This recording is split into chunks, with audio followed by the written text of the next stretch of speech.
When we started preaching in Lokoja, we were using gas lamp to preach. You see, how many of you remember gas lamp? The one you pump. You won't know it here.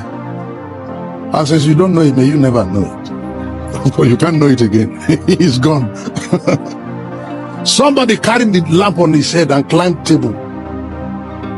Because of the person that is going to read the Bible, you will stand near the person.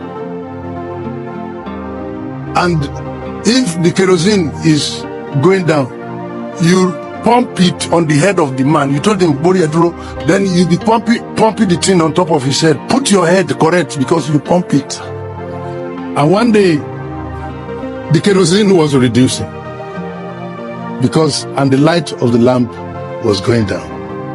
Then we sent a brother to please run to the other place where they sell kerosene and buy kerosene. He didn't come on time.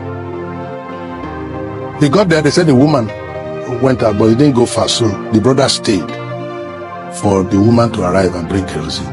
Meanwhile, the light was going down. And the brother just looked around in the days of Omiyi and saw a bottle of water and thought it was kerosene. So he poured it, quickly cocked it and pumped it bigger. And the light with water. Then the brother eventually returned with kerosene and went to look for where he kept his water and did not find it. The first thing he asked, who took this water from here? Then somebody said, we thought it was kerosene and we poured it. Then he started to argue. You thought it was kerosene, you can't smell. You don't know the difference between water and kerosene. What's wrong with you? That one said, don't talk to me like that. Am I your mate? Then he answered, this is how you used to do. And then he referred to another. That one said, you can't talk. As they were arguing, the light died. Are you able to get a message? As they argued, light in our presence. And when they put water in it, the light was shining. I think Moses Arosiola was in that meeting. If you see him, you can ask him. Moses Arosiola, he used to interpret for G.K. Solomon. I worked with Obadari before he died, the last 7 years of his life. He called me one day and said, I have 27 court cases. And this morning I took my phone to look at different court cases. The number of court cases Assemblies of God has. Assemblies of God have a case up to Supreme Court where the Muslims are the one to decide who the General Superintendent of Assemblies of God in Nigeria will be. The Muslims in Supreme Court, they are the ones now to decide who the General Superintendent of Assemblies of God will be. This is not to our credit. Men and brethren, you go, I was the convention speaker in the African Church in Abeokuta, and the prelate has a court case against the council. He had served his tenure and they wanted him out. He said no, that they need to adjust the constitution to enable him continue. And it became a court case. And while they are arguing and pointing fingers at themselves, the church is dying. I am telling you that while we are arguing, the light is what? Recently I passed through Nineveh, and you will not believe that it's the same Nineveh that everybody became a Christian, became godly and repented when Jonah came to town. Right now, right at the airport, you'll be hearing the blaring sound of people calling for Islamic prayer.